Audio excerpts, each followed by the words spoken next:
Assalamualaikum warahmatullahi wabarakatuh. Halo teman-teman, perkenalkan nama saya Rahma Maulina dengan NIM 11026211094 dari program studi pendidikan khusus. Pada kesempatan kali ini, saya akan menjelaskan mengenai kesulitan belajar. Tujuan dari pembuatan video ini adalah sebagai bentuk pemenuhan tugas ujian tengah semester pada mata kuliah pendidikan anak kesulitan belajar yang diampu oleh Ibu Riana Bagas-Korawati. Adapun materi yang akan saya bahas pada kali ini diantaranya yaitu definisi kesulitan belajar, karakteristik kesulitan belajar, klasifikasi kesulitan belajar, penyebab terjadinya kesulitan belajar, dampak dari kesulitan belajar, dan RTI. Pembahasan pertama yaitu definisi kesulitan belajar. Menurut Santrok 2011, anak dengan kesulitan belajar atau learning disability adalah mereka yang memiliki kesulitan dalam belajar yang meliputi pemahaman atau menggunakan bahasa lisan maupun tulisan. Dan kesulitan tersebut terlihat dalam hal mendengar, berpikir, membaca, menulis, dan mengeja. Kesulitan belajar juga dapat mencakup kesulitan mengerjakan soal matematika. The National Joint Committee for Learning Disabilities juga mengemukakan bahwa kesulitan belajar adalah istilah umum yang digunakan untuk kelompok gangguan yang heterogen yang berupa kesulitan nyata dalam menggunakan pendengaran, percakapan, membaca, menulis, berpikir, dan kemampuan matematika. Gangguan ini terdapat di dalam diri seseorang yang dianggap berkaitan dengan disfungsi sistem syaraf pusat. Selanjutnya yaitu karakteristik kesulitan belajar. Karakteristik anak berkesulitan belajar secara umum adalah 1. Masalah persepsi dan koordinasi, 2. Gangguan dalam perhatian dan hiperaktif, 3. Mengalami gangguan dalam masalah mengingat dan berpikir, 4. Kurang mampu menyesuaikan diri, kelima, menunjukkan gejala sebagai siswa yang tidak aktif, dan yang terakhir, memiliki pencapaian hasil belajar yang rendah.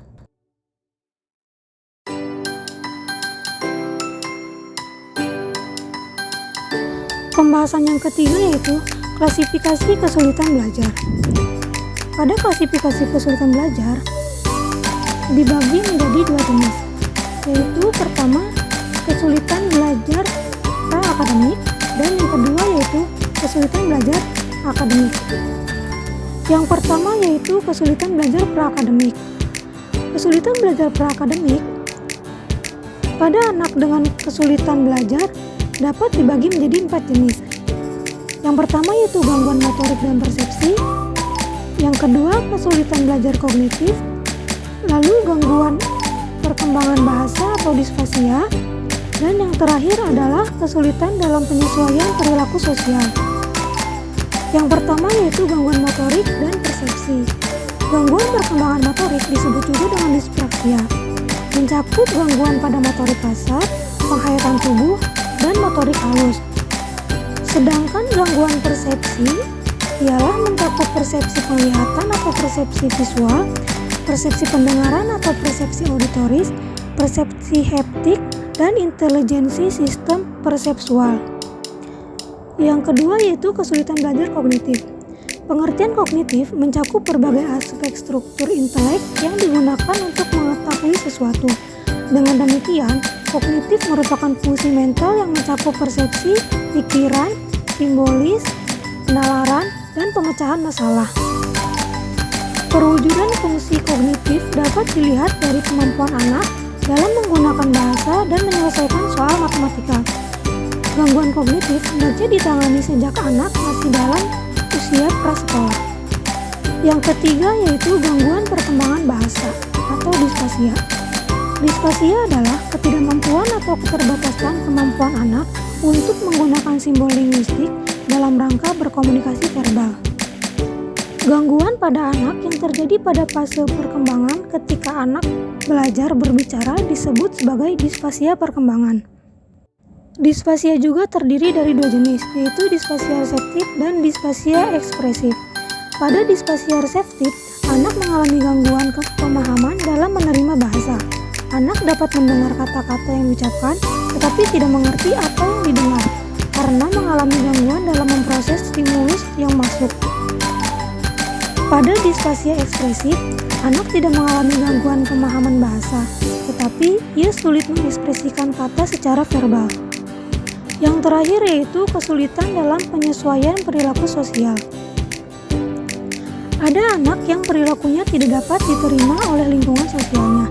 Ia ditolak karena sering mengganggu, tidak sopan, tidak tahu aturan, atau berbagai perilaku negatif lainnya. Jika kesulitan penyesuaian perilaku sosial ini tidak secepatnya ditangani, maka tidak hanya menimbulkan kerugian bagi anak itu sendiri, tetapi juga bagi lingkungannya. Klasifikasi yang kedua yaitu klasifikasi kesulitan belajar akademik. Pada klasifikasi ini, terdapat 3 jenis anak yang berkesulitan belajar. Di antaranya yaitu disleksia, disgrafia, dan diskalkulia. Disleksia sering disebut juga dengan kesulitan belajar membaca. Kesulitan belajar membaca yang berat dinamakan aleksia. Ada 2 jenis belajar membaca, diantaranya yaitu membaca pemulaan atau membaca lisan dan membaca pemahaman. Mengingat pentingnya kemampuan membaca bagi kehidupan, kesulitan belajar membaca hendaknya ditangani sedini mungkin. Yang kedua yaitu disgrafia. Disgrafia sering disebut juga dengan kesulitan belajar menulis. Kesulitan belajar menulis yang berat disebut agrafia. Ada 3 jenis pelajaran menulis, diantaranya yaitu menulis permulaan, mengeja atau dikte, dan menulis ekspresif. Kegunaan kemampuan menulis bagi seorang anak adalah untuk menyalin, mencatat, dan mengerjakan sebagian besar tugas sekolah. Yang terakhir yaitu diskalkulia. Diskalkulia sering disebut juga sebagai kesulitan belajar berhitung. Kesulitan belajar berhitung yang berat disebut akalkulia. Ada 3 elemen pelajaran berhitung yang harus dikuasai oleh anak. Di antaranya yaitu konsep, komputasi, dan pemecahan masalah. Kesulitan berhitung hendaknya dideteksi dan ditangani sejak dini, agar tidak menimbulkan kesulitan bagi anak dalam mempelajari berbagai mata pelajaran lain di sekolah. Yang selanjutnya yaitu penyebab terjadinya kesulitan belajar. Penyebab terjadinya kesulitan belajar dapat digolongkan ke dalam 2 golongan. Yang pertama yaitu faktor intern. Faktor intern ini yaitu faktor dari dalam diri anak itu sendiri. Pada faktor intern ini meliputi 2 faktor. Yang pertama yaitu faktor fisiologi. Faktor fisiologi adalah faktor fisik dari anak itu sendiri. Seorang anak yang sedang sakit tentunya akan mengalami kelemahan secara fisik, sehingga proses menerima pelajaran, memahami pelajaran menjadi tidak sempurna. Selanjutnya faktor yang kedua pada faktor intern, yaitu faktor psikologis. Faktor psikologis adalah berbagai hal yang berkenaan dengan berbagai perilaku yang dibutuhkan dalam belajar. Sebagaimana yang kita ketahui bahwa belajar tentunya memerlukan sebuah kesiapan, ketenangan, dan rasa aman. Selain itu, yang juga termasuk dalam faktor psikologis adalah inteligensi yang dimiliki oleh anak. Penyebab atau faktor yang kedua dari terjadinya kesulitan belajar yaitu faktor ekstern, di mana faktor ini dari luar anak. Pada faktor ekstern pun meliputi 2 faktor. Yang pertama yaitu faktor-faktor sosial, yaitu faktor seperti cara mendidik anak oleh orang tua mereka di rumah. Anak-anak yang tidak mendapatkan perhatian yang cukup tentunya akan berbeda dengan anak-anak yang cukup mendapatkan perhatian atau yang terlalu diberikan perhatian. Selain itu juga, bagaimana hubungan orang tua dengan anak, apakah harmonis atau jarang bertemu atau bahkan terpisah. Hal ini tentunya juga memberikan pengaruh pada kebiasaan belajar anak. Yang kedua yaitu faktor-faktor non-sosial. Faktor-faktor non-sosial yang dapat menjadi penyebab munculnya masalah kesulitan belajar adalah faktor guru di sekolah, kemudian alat-alat pembelajaran, kondisi tempat belajar, serta kurikulum. Pembahasan selanjutnya yaitu dampak kesulitan belajar. Di sini terdapat 3 dampak kesulitan belajar, di antaranya yaitu dampak kesulitan belajar bagi peserta didik, dampak kesulitan belajar bagi keluarga, dan dampak kesulitan belajar bagi lingkungan anak. Dampak yang pertama yaitu dampak kesulitan belajar bagi peserta didik. Yang pertama yaitu pertumbuhan dan perkembangan peserta didik akan terhambat. Yang kedua, interaksi peserta didik dengan lingkungan akan terganggu. Yang ketiga, peserta didik menjadi frustasi. Yang keempat, peserta didik berkesulitan belajar seringkali menuding dirinya sebagai anak yang bodoh, lambat, berbeda, aneh, dan terbelakang. Yang kelima yaitu peserta didik menjadi malu, rendah diri, tegang, berperilaku nakal, agresif, impulsif, atau bahkan menyendiri untuk menutupi kekurangan pada dirinya. Yang keenam, seringkali peserta didik tampak sulit berinteraksi dengan teman-teman sebayanya. Hal ini menandakan terganggunya sistem harga diri anak. Kondisi ini merupakan sinyal bahwa anak membutuhkan pertolongan segera. Dan yang terakhir adalah peserta didik yang mengalami gangguan pemusatan perhatian menyebabkan kemampuan perseptualnya menjadi terhambat. Peserta didik ini juga memiliki masalah dalam koordinasi dan disorientasi yang mengakibatkan canggung dan kaku dalam gerakannya. Dampak yang kedua yaitu dampak pada keluarga. Kesulitan belajar yang terjadi pada seorang anak tidak hanya berdampak bagi pertumbuhan dan perkembangan anaknya saja, tetapi juga berdampak pada kehidupan keluarga. Orang tuanya akan merasa frustasi, marah, kecewa, putus asa, merasa bersalah, atau menolak dengan kondisi sang anak. Orang tua akan saling menyalahkan sehingga hubungan antara keluarga bisa menjadi kurang harmonis. Dampak lainnya adalah bertambahnya dana yang dikeluarkan oleh keluarga untuk memberikan les ataupun bimbingan khusus terkait kesulitan yang dialaminya. Dampak yang terakhir yaitu dampak pada lingkungan anak. Selain berdampak pada perkembangan diri dan pada lingkungan keluarganya, anak berkesulitan belajar juga berdampak pada lingkungan tempat tinggalnya, di mana pada lingkungan tempat tinggal anak akan berdampak jika anak yang mengalami kesulitan belajar memiliki perilaku malas, nakal, dan impulsif.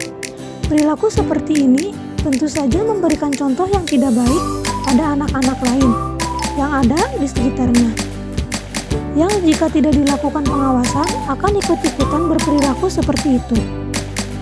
Pembahasan yang terakhir yaitu RTI. RTI atau Response to Intervention adalah pendekatan dengan beberapa tahap yang bertujuan untuk seluruh siswa. Salah satunya juga bertujuan dalam membantu siswa yang kesulitan belajar. Kemajuan siswa dipantau secara ketat pada setiap tingkat intervensinya untuk menentukan kebutuhan akan instruksi yang semakin intensif. RTI juga diusulkan sebagai alternatif metode perbedaan IQ untuk identifikasi kesulitan belajar. Menurut penelitian, 47 dari 50 negara bagian telah mengembangkan model RTI atau sedang dalam proses penerapannya. Komponen RTI. Pada tingkat 1, terdapat screening universal yang dilakukan 3 kali per tahun dan pemantauan kemajuannya dilakukan secara bulanan yang diikuti oleh seluruh siswa. Pada tingkat 2, terdapat intervensi khusus. Pemantauan kemajuannya dilakukan secara mingguan dan diikuti oleh 10-20% siswa. Pada tingkatan ketiga, intervensi yang lebih intensif dan pemantauan kemajuannya diikuti oleh 5-10% siswa. Ada pula rujukan pendidikan khusus yang diikuti oleh 2-7% siswa. Komponen tersebut termasuk kurikulum inti berbasis ilmiah, screening universal, pemantauan kemajuan, keputusan tentang kemajuan yang memadai di tingkat berikutnya. Sekian yang dapat saya sampaikan. Semoga apa yang saya sampaikan dapat bermanfaat bagi kalian yang menonton. Terima kasih kepada yang menonton. Mohon maaf apabila ada kesalahan penulisan atau kesalahan penyampaian. Akhir kata, wassalamualaikum warahmatullahi wabarakatuh.